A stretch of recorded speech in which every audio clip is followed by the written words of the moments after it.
أعوذ بالله من الشيطان الرجيم. بسم الله الرحمن الرحيم. Assalamu alaikum wa rahmatullahi ta'ala wa barakatuh. Tulisema kwamba unwani hizi ambazo kwamba mwanadamu yeye mwenyewe anajiwekea na unwani ya kwamba yeye ni qawiyun, yani yeye ana uwezo kwa kitu anachokimiliki na huyo hana uwezo kwa kitu asichokimiliki. Zote tulisema ni vitu ambavyo kwamba ni za uhakika katika ulimwengu wa nje, lakini pia ni itibari wakati ambao kwamba tunakuja kwa mtu ambaye kwamba ana imani Mwenyezi Mungu Subhanahu wa Ta'ala.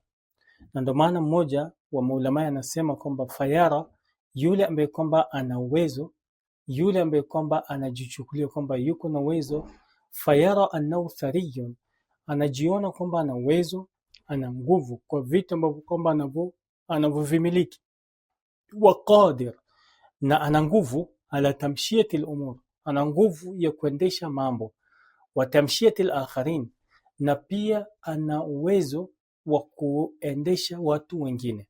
Taban katika nukta hii au katika lafdhi hii tamshia, ni ile mtu kuendesha watu wengine vile yeye anavyotaka, sio kwamba anaendesha watu vile kanuni na vile sheria ya Mwenyezi Mungu Subhanahu wa Ta'ala inavyotaka.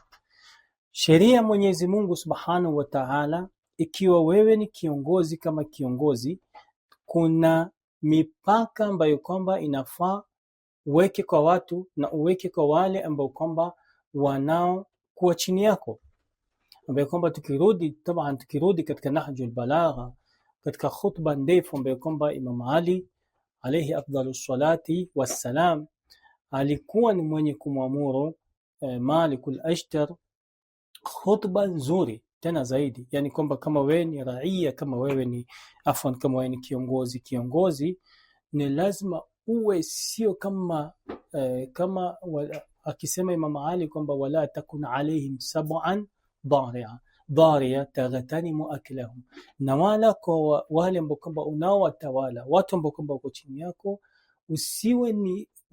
usiwe kwao ni kama vile simba. Tabana akiona nyama aina yote ile anataka kuivamia, akiona yani bora ahisi kuna nyama mbele yake yeye anavamia.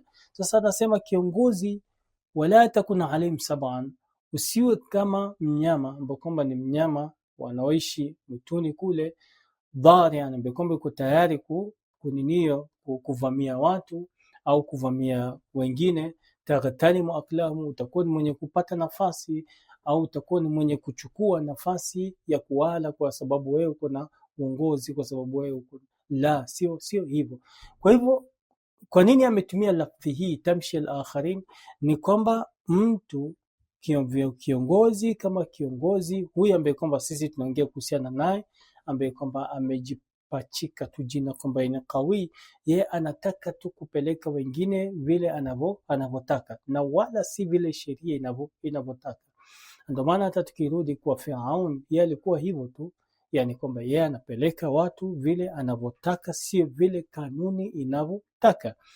Wa min tabi'ati al-insan, anaendelea anasema kwamba wa min tabi'ati al-insan, na katika maumbile ya mwanadamu, hususan khasa fi tarikh al-buldan. Sisi tunatumia sana hapa min tabi'ati al-insan, tabia yani ni maumbile ya mwanadamu, tabia mwanadamu vile alivyo, kana na kuangalia kwamba huyu hana dini, kana na kuangalia kwamba huyu si madhehebu fulani, hatoki sehemu fulani, yani kuangalia mwanadamu vile alivyo.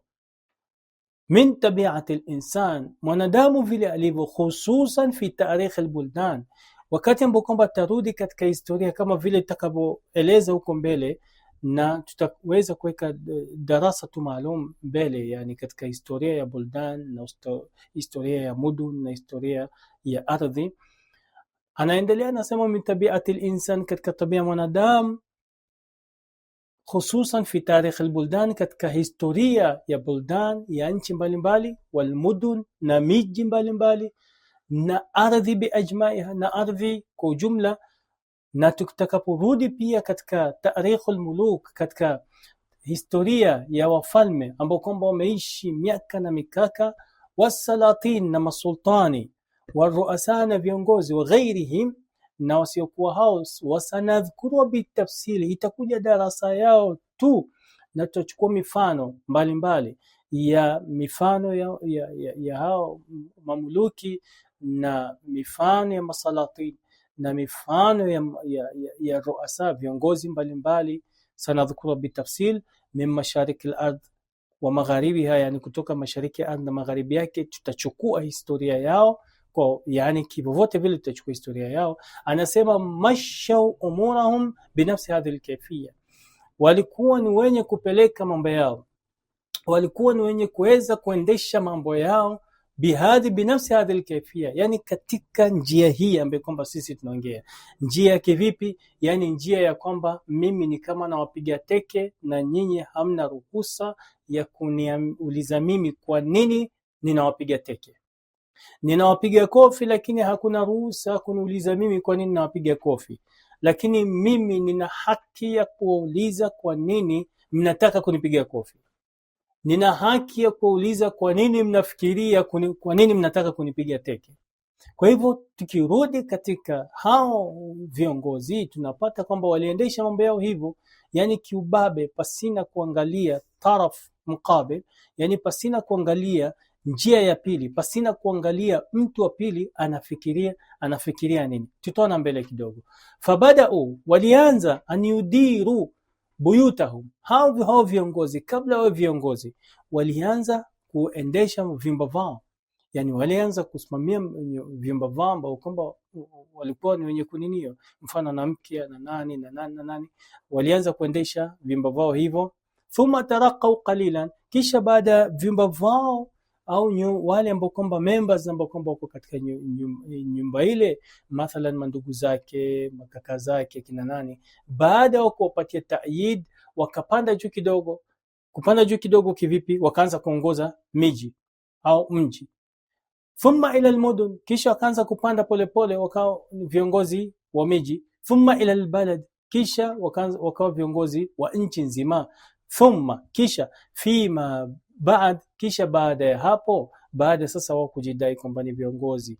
Hakuna mtu ambaye kwamba aliyepigia kura Firaun, hakuna mtu ambaye kwamba alisema Firaun kuanzia leo ni mfalme wetu ama ni Mungu wetu. Tunapata wao waliingia kibabe, na historia inakuwa ni yenye kuthibitisha hivyo.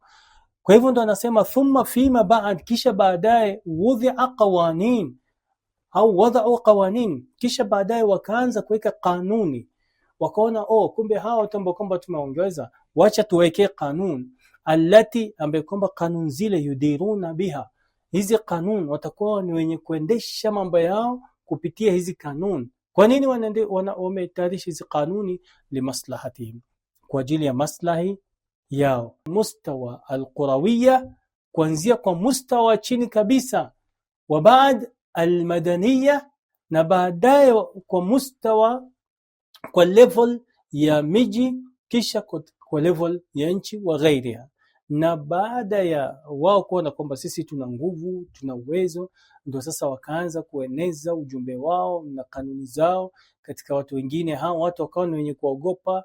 Kwa nini? Kwa sababu wako na watu wengi na vitu kama hivyo, na amri yao ikaanza kuenea. Na ndio hapo sasa wakaona kumbe sisi tuna uwezo wa kuongoza. Yani hana uwezo, lakini kumbe kwa ajili ya mikakati ambayo kwamba amejiwekea na mikakati ambayo kwamba walikuwa wameweka, ndio maana akaona kwamba mimi niko na uwezo wa kufanya 2 3. Wabihadha, na kwa sababu hii ya nini? Ya tadrij. Kivipi?